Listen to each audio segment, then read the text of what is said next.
Welcome. It's been quite some time.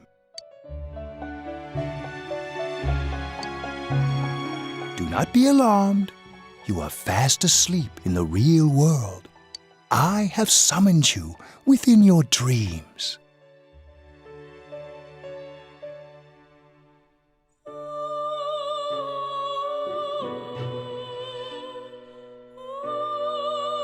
Now then, your journey has taken you quite a distance thus far. Do you believe you'll be able to successfully solve this mystery? Splendid! The precise destination of this vehicle, that too is getting rather hard to judge.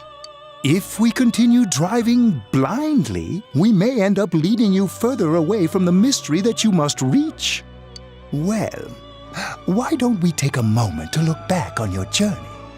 It was for that purpose that I summoned you here tonight. Margaret?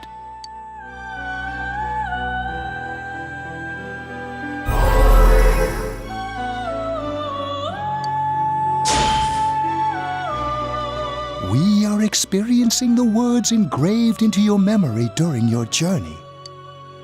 Failing to understand and failing to listen are rather different things. All right, let's go ahead and think this through as much as we need. If we leave any unanswered questions behind, we'll just be lying to ourselves. I'll think as hard as I can and try to help.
Come on, we've accomplished this much together, haven't we?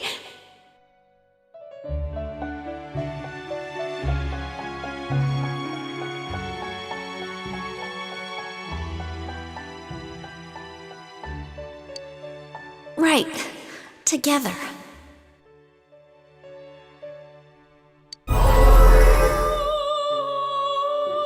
And it seems you have comrades with you as well. Those heading in the same direction through this dense fog.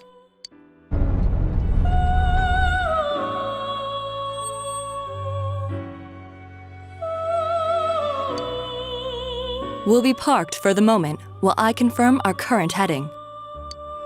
As I mentioned previously, this year will signal a great change in your life. Though there isn't much time left, it can be worth your while to take the time to stop and reflect. People are like water flowing in a river. There is only one stream, but all who pass through it are affected differently.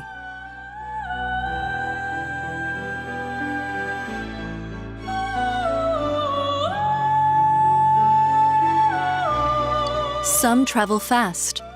Some change their course, experiencing countless events as they travel down the river of time. Just so.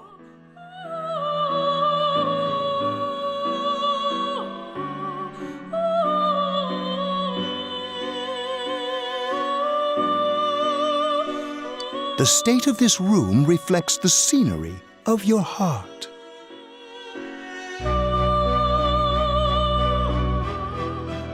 Perhaps this may be a time for contemplation rather than action.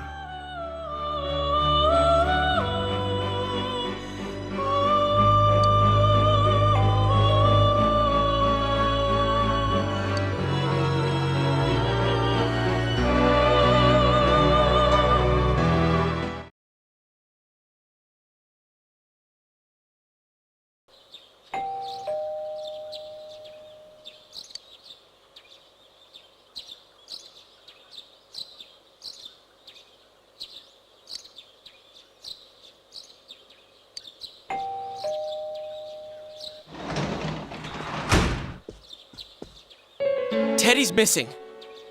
I looked all over the neighborhood, but I couldn't find him anywhere.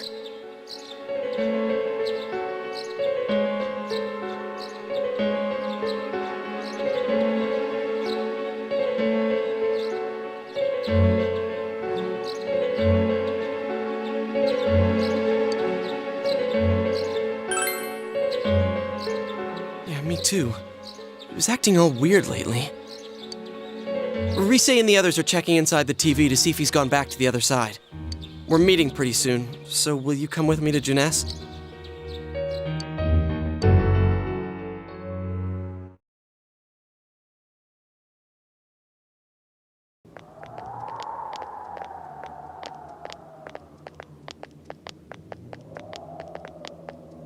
It's no use, man. We can't find him. No luck for me either. I didn't sense anything over there. The fog's so dense it might be affecting my readings. I wish I could do better. I'm sorry. That Ted. Don't tell me he really went back to his world this time. We told him over and over that he could stay here.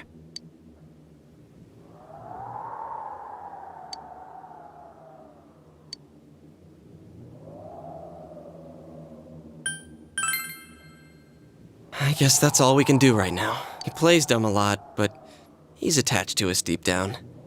He wouldn't disappear without saying anything, right? I'm worried for Teddy myself, but let's trust in him and await his return. Right now, we must concentrate on the case. It won't be long before Namatame is transferred to another location.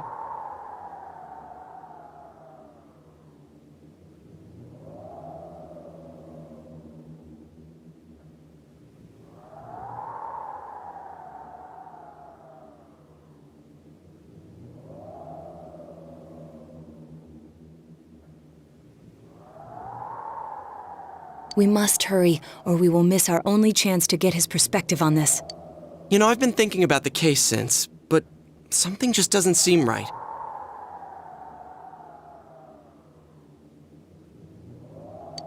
Let's quickly review the facts.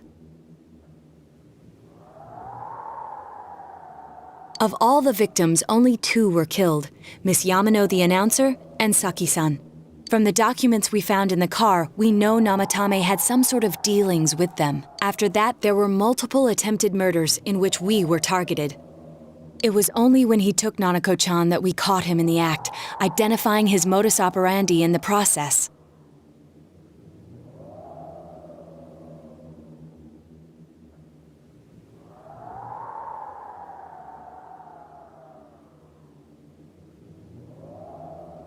When I hear you put it like that, sounds like the dude's guilty.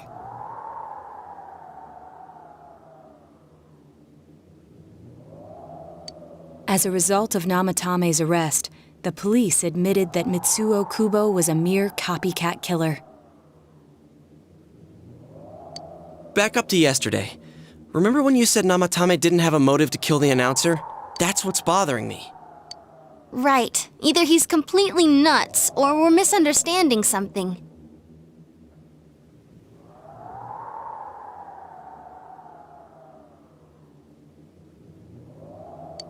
You lost me.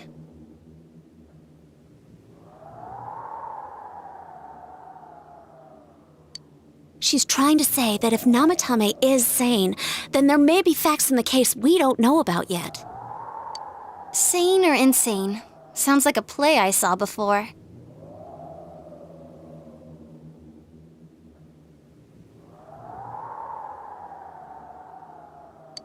When he talks about saving people, what does that actually mean?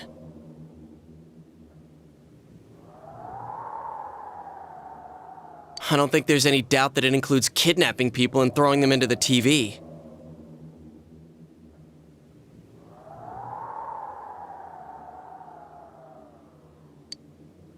Could he mean saving them through death? He did call himself a savior and said that the other side is a wonderful world. So they'll be saved if they die? What a bunch of crap! The bastard should have gone and saved himself! What do you think, Senpai? If you think about it normally, it's gotta be him. But there ain't nothing normal about that world anyways. There's something I've been wondering about for a while. When we first encountered him, he said, "You're the ones I saved. Don't worry, I'll save this girl too." So, if he saves people by killing them, did he save us too? Wouldn't he actually have failed to save us? You raise a good point. If he thinks that salvation comes only through death, his words to us make no sense. And another thing, the Namatame who appeared on the Midnight Channel said he failed to save Nanako-chan. Well, maybe he really was trying to save the victims by putting them inside the TV. Come on, don't get all quiet like that. You guys know I just say the first dumb thing that pops into my head. The possibility that he truly intended to save us. But he's still the one who threw in Saki-senpai and that announcer, right? Sure, we haven't nailed down his motives, but that doesn't change the fact that he killed them. Or what? You think someone else was involved? What makes you think so?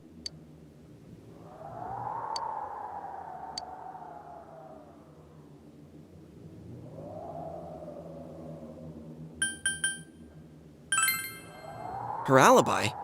Wasn't it airtight right from the beginning? How could she kidnap people and throw them into TVs if she's out of the country?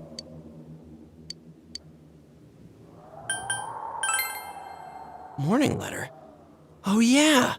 Whatever happened to that thing? If Namatame's the killer, he must have been the one who wrote it, right? Let's review them.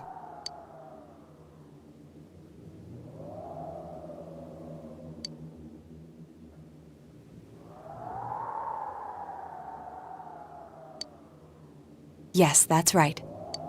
Isn't that kinda odd? Would someone who thinks he's saving people by killing them write stuff like, "Don't rescue or kill"?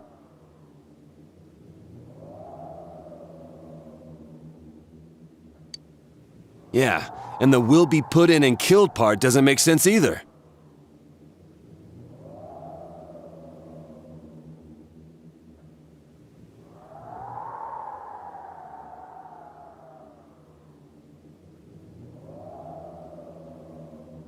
If the killer was writing it, wouldn't it be more like, "I'll put in and kill"? Hey, could this mean...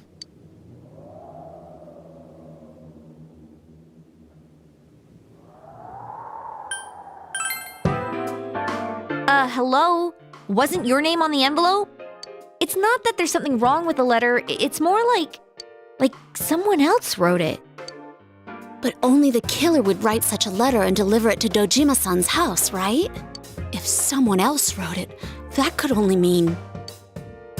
Dear God. Since this is such an unusual case, I was absolutely convinced that other than the Kubo incident, there was one culprit. So Namatame really was trying to save his victims? Everything is exactly the opposite of what it first seemed. In Namatame's parlance, failing would have been the first two cases when the victims died.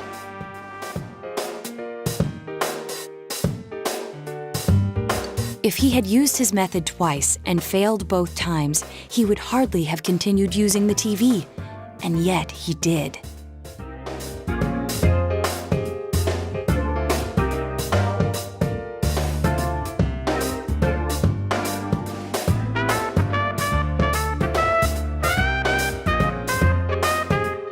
It all seems to suggest that someone else wrote this warning letter while observing the entire case. Someone else? Then... it wasn't Namatame that killed Saki-senpai and the announcer?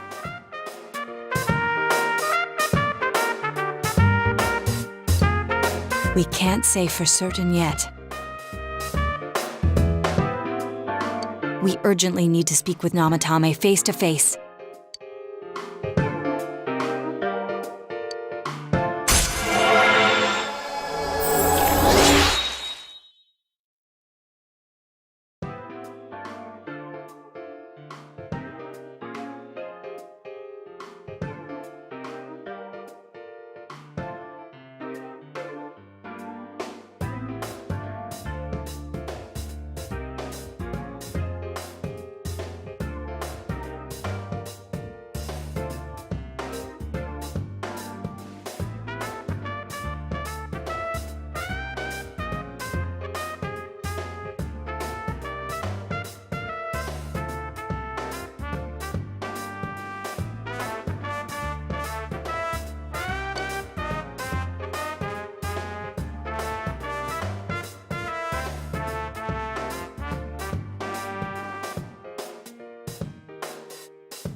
How though?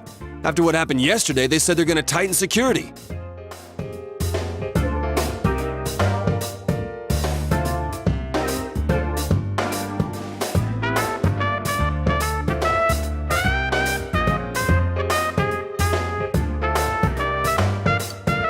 I have a plan. But there's no time to waste. Let's hurry to the hospital.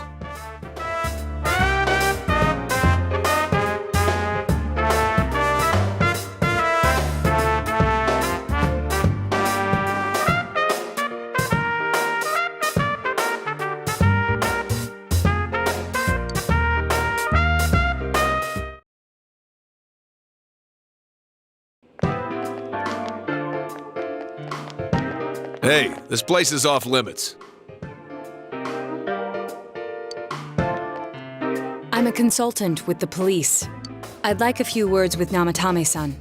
May I go in? This is Unit 252, requesting confirmation on an ID. Name of Naoto Shirogane. Huh? Ah, understood. I see. Well, you're on the list. I can give you a few minutes, but I'll have to record your conversation with him for security purposes. Not that I expect you'll get anything coherent out of the guy. He's been spouting nothing but gibberish. I'd like him to accompany me as well.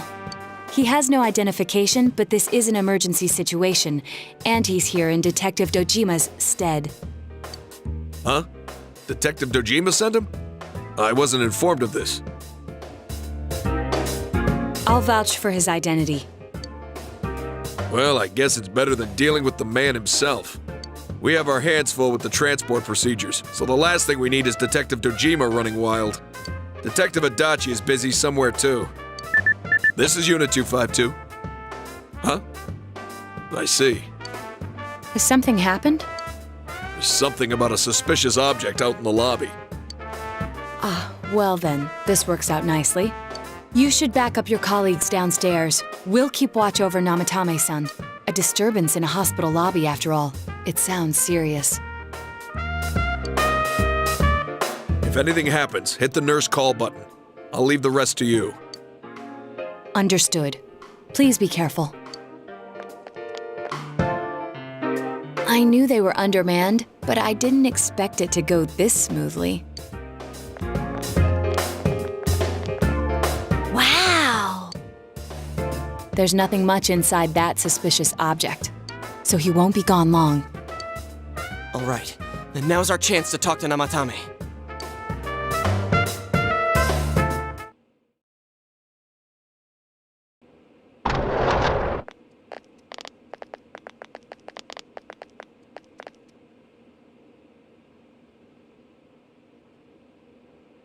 Namatame-san, there's something we'd like to ask you.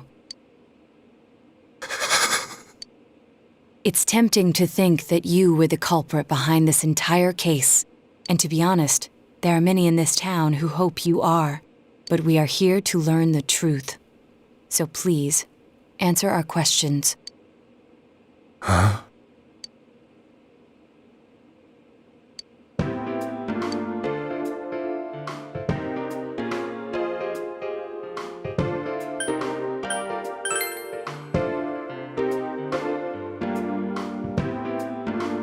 No. If nobody saves them, they'll be killed. That's why I put them in there.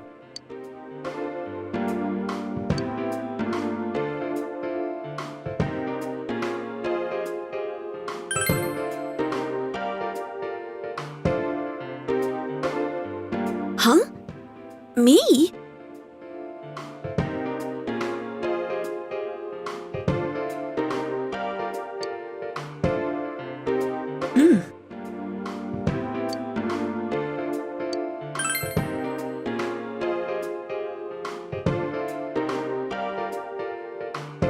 They were killed. I couldn't save them. Then tell me if my estimation is correct so far. After discovering the Yamano and Konishi incidents, you realized an appearance on the Midnight Channel meant certain death. Thus, to save her from that fate, you kidnapped Yukiko Amagi. You couldn't let her be killed, so you threw her into the TV, preventing the killer in this world from reaching her. And you repeated the process as more individuals appeared on the Midnight Channel. It all falls into place. His body is weak, but his mind is sound. He's trying to tell us the truth. Yeah, but if the stuff he's saying is true,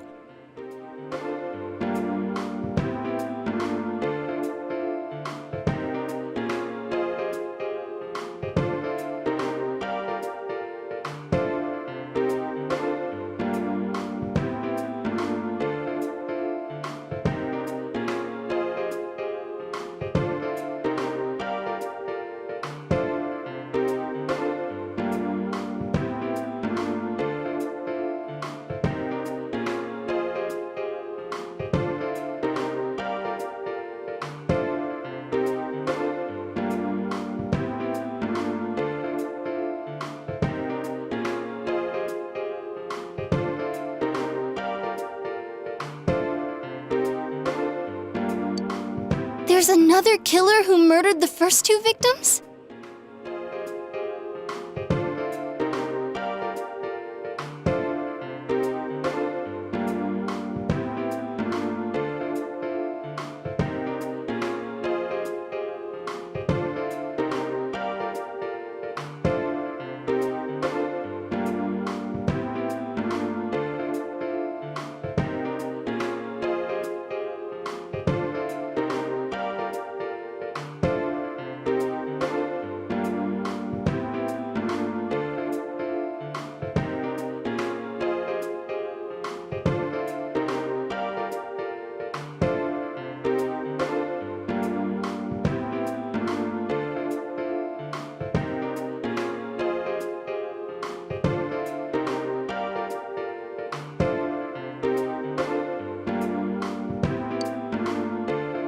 Indulge us in a few more questions.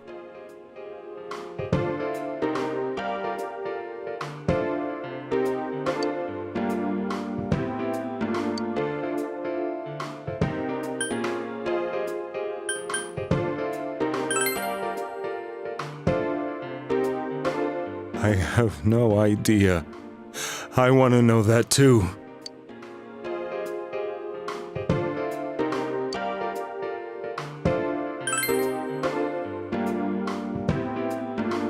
What are you talking about?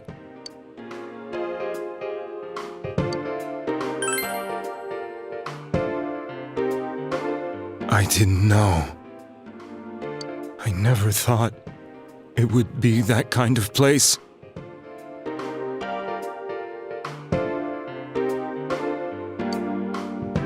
As I thought.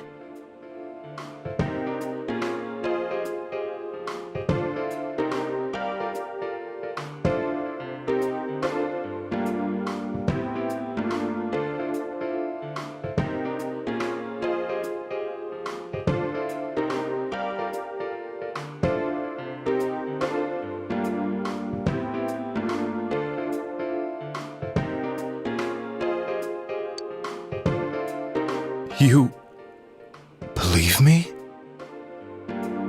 Did they find him? Did they find the one who did such cruel things?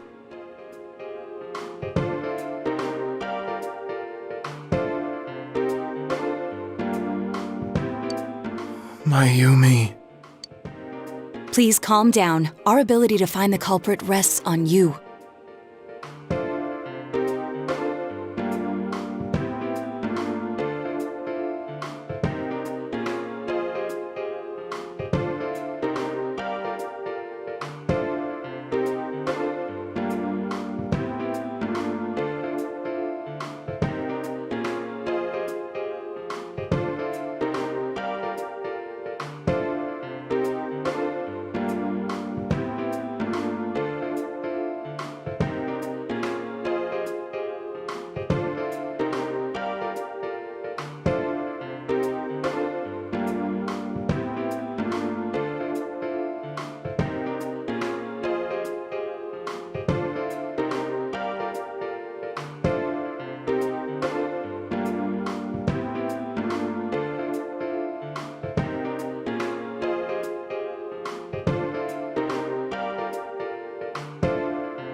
We know about the other world.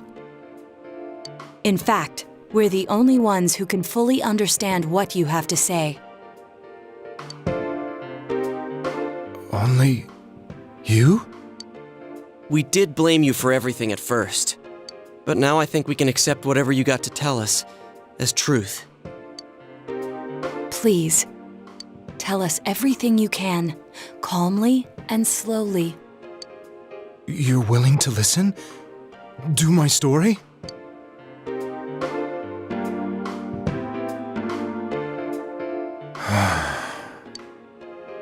All right.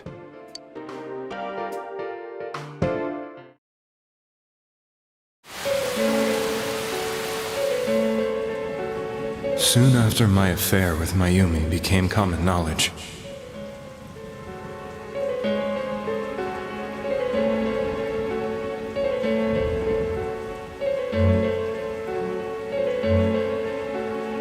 I returned to my parents' home, as if to run away from the scandal.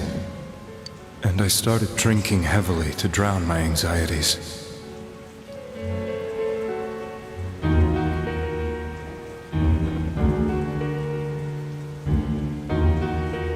I hadn't been able to reach Mayumi at all, and that didn't help either.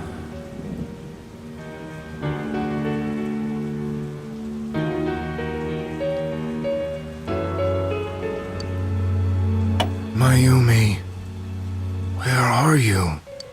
She'd been disgraced on all the afternoon shows and forced to resign from the program she was on. I caused her so much trouble. I lost the will and energy to do anything.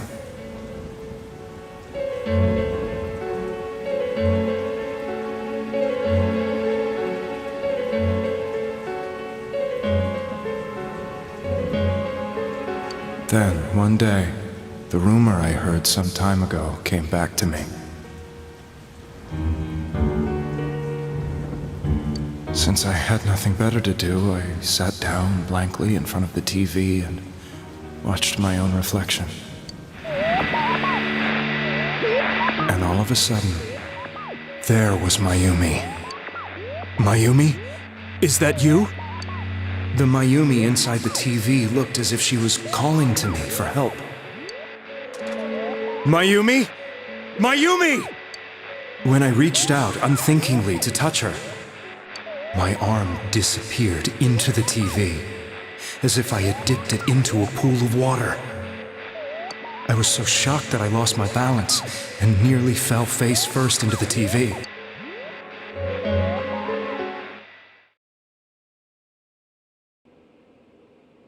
I was so scared. I couldn't understand what just happened. I thought maybe I'd gone insane. In the end, I decided to think of it as just a dream, and I went back to the city the next day after finishing work. The next afternoon when I got to work, I was fired on the spot, as I expected. That wasn't what broke me, though. It was Mayumi being found dead.